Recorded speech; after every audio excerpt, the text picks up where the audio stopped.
In order to begin talking about materials, which is adding the actual look of metals or plastics or paint or whatever the case may be onto our 3D models, we actually need to first start by looking at rendering. And in specific, we're going to be looking at the preview render.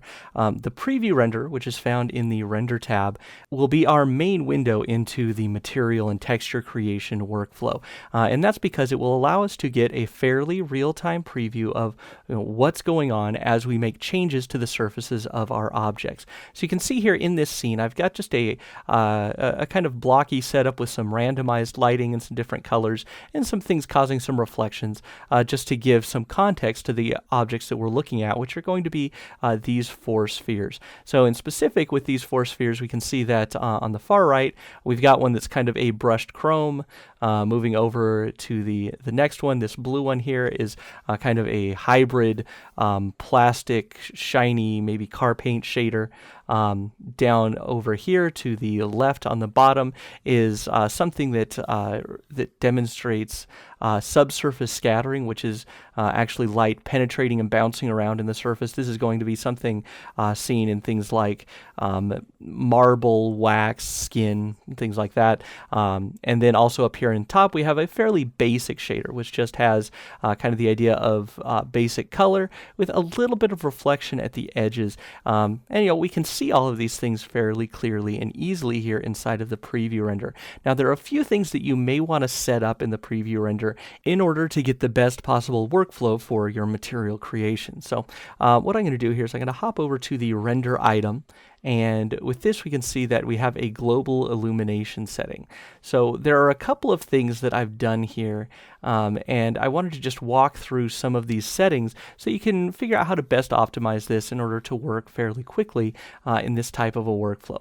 Now, there is a different workflow entirely for when you're working on finished rendered images using this same preview render, and we'll get those when we get into rendering. But for now, what we're concerned with is getting something that is fairly accurate, though we're going to settle for a fair amount of kind of artifacts and some just small things that, while they won't be perfect, they will still allow us to see our image fairly quickly.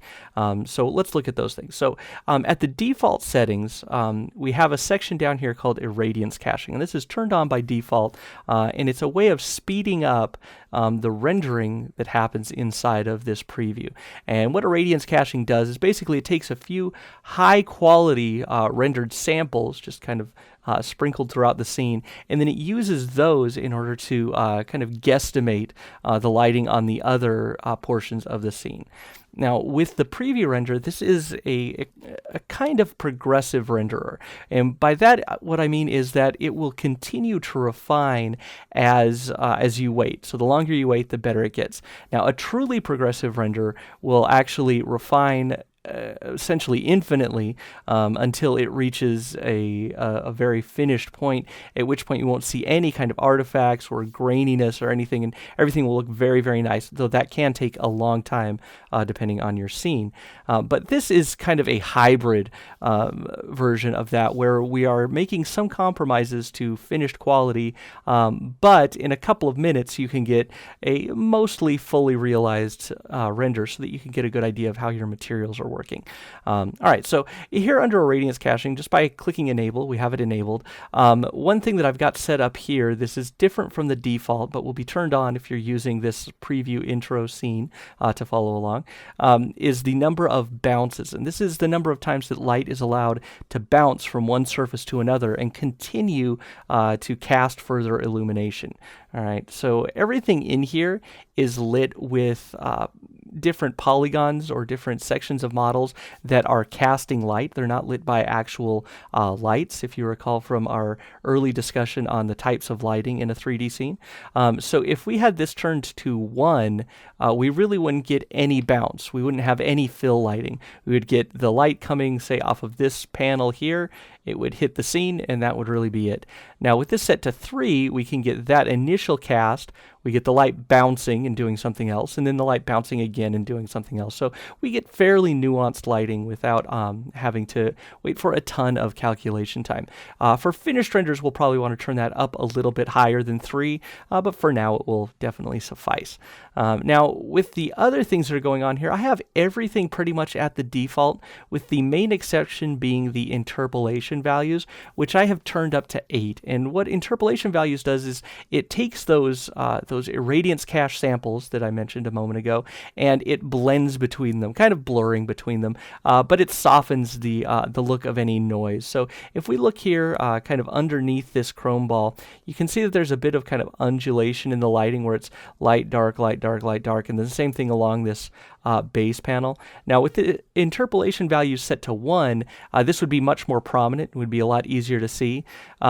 This is kind of the quickest way to get some of that reduced without having to A, wait a long time, or B, change a bunch of other settings in order to get that cleaned up. So that's the only thing that I have changed there. Okay, so that's the basic look at settings, which is not much. Like I said, we're just kind of looking at optimizing this a little bit in order to get a slightly better looking render, but to get one that's going to happen fairly quickly. Okay, so the next thing to know about the preview engine here is that you have a lot of options within the actual image that's being rendered. So if I click on a sphere, so I'm going to click on this blue sphere, you can see that I get properties that align with what's going on with that sphere. You can see that here in our shader tree, which we'll look at in more depth in the next lesson, has opened up ball 1, which is the name of that material, and it's highlighted the material that's on there. Great. Now, additionally, if I right-click in the scene, I can see a little drop-down menu of everything that goes into this rendered image, or the rendered image on the pixel that I'm clicking, rather. So here we can see all the different things that make up what's going on underneath that pixel. If I do the same thing over here, you can see it's a different material. This is light material. If I right-click on here, you can see this is just our base material. This is ball 3. You get the idea. So there are different options that you have here by clicking or right-clicking in the scene. It will allow you to get a better way of examining what's going on without having to do any additional work. Okay, so another thing to check here is that there are a few options with how the render is actually working. So you can see here that right now it says finished because it's done rendering for now. It's reached its full resolution, or its full finishing level for the settings that I have right now. But underneath that, you can see there's an option here that says shading full. And this essentially has two options. There's full and fast. Now full is going to completely redraw the scene with every change that I make. Now if I click this over to fast, you can see that right now nothing has changed because it's just switched over to that fast mode. Now, if I was making changes, it would start redrawing the whole screen.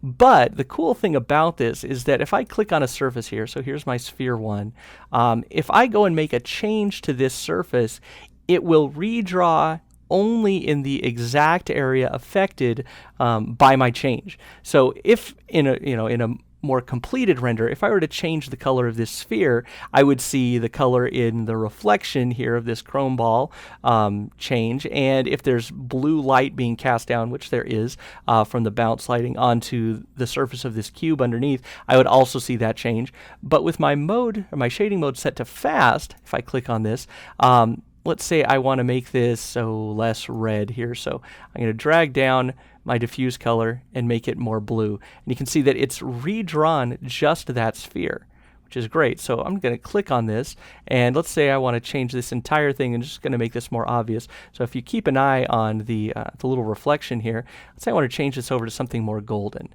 So there I click and I've made it gold, and now this ball has changed and it's re-rendered very quickly. But you can see it's not 100% accurate because the reflection in this other surface hasn't changed. Okay, now if I go in and make a change to this sphere, so let's go ahead and click on this one. This is ball 4. Let's say I want to, increase my specular amount to 90%. So I'm just going to key in 90 and hit tab to finalize that. Now if we look here, we can actually see that this is updated, and it is drawing now a yellow sphere in that reflection because it had to already redraw my update because I changed a parameter on that object itself. So having this set on fast mode is a really good way to optimize your workflow as you're working through specific pieces, but there are a couple of limitations that can often cause the fast mode to hang up or kind of to crash.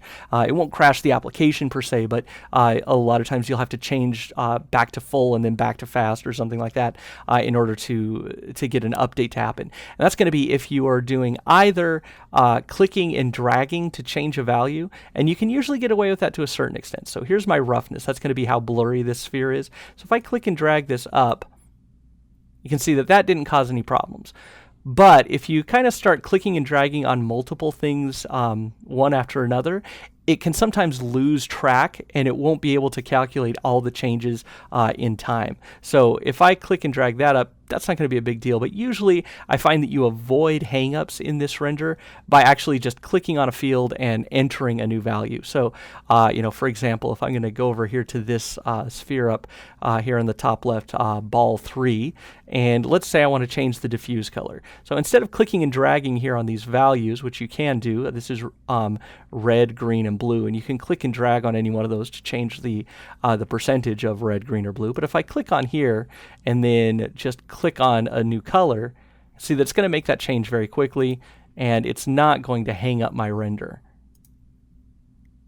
All right, so just a couple of things that you may want to keep in mind as you start working here inside of the preview render. Now, another thing that you can do, and this is the last thing that we'll look at here before moving on from this topic, is that you can actually set up just a specific area of the view to render, and that's done with the Render Region tool. So here under the Render menu, you can see that we have Render Region tool, and this is going to work in a real-time view. So in this case, I've got my render preview here, and then I just have an OpenGL render preview down here. And if I click and drag out a little marquee, so let's just go just around that green sphere, you can see that it's just rendering there. Well, now I'm going to switch this back over to full render, and let's just make some changes here real quick. I'm going to increase the reflectivity. You can see that it's making that change and it's rendering everything, but it's only rendering what's inside of that little box that I had created. All right, so using these render regions or using the fast shading mode are good ways to speed up your workflow, though. Even with the region render on, you can see that this is obviously taking more time to render because it's having to render everything that's around it in that region. In order to turn that off, all you have to do is go to the render options, and then here under frame, you can see that there's a region option. You can just uncheck that and it will turn that off. Now let's go ahead and also, while I'm at it, I'm going to switch my shading mode to fast because I want to show you one last thing here about this. If my shading mode is set to fast, it will render the entire scene until I make a change, at which point it will halt the rendering of the whole scene and it will only focus on the individual objects. So let me go grab, I'm going to click on the material for this ball here, ball 3. And I'm going to go to this material setting, and I'm going to set my specular mount, which is kind of how reflective it is, down to 4%. And now you can see this went instantly down to being less reflective, but nothing's going on with the rest of the scene. So normally, if this is behaving, in a typical manner, if I mouse over an area, it's going to focus my rendering on that area to allow me to refine one area more quickly. But since I made a change and I'm in fast mode, it's now paused rendering on the entire scene. I can go and update that just by making a change to that sphere. So here, let's go and set this to 80%. Now you'll see that this sphere is going to be updated, but everything else has halted. So just a few options that you have, and everybody I've found has different workflows and what works for them with making a preview render. If you have a very fast computer, this might catch up a little bit more quickly, and you might not have to worry much about waiting for the changes. If you have a fairly slow computer, you may want to do things like scale this window down. You can click and drag on this bar in between the two regions to make this preview render smaller. You can use region render. You could use region render along with the fast shading mode. Find the thing that works best for you and your workflow, and also for the hardware that you have on hand. And that will allow you to find the best way to optimize your material workflow. So that does it for this one. Let's move on to actually looking at the shader tree and how it works to create the materials in our scene.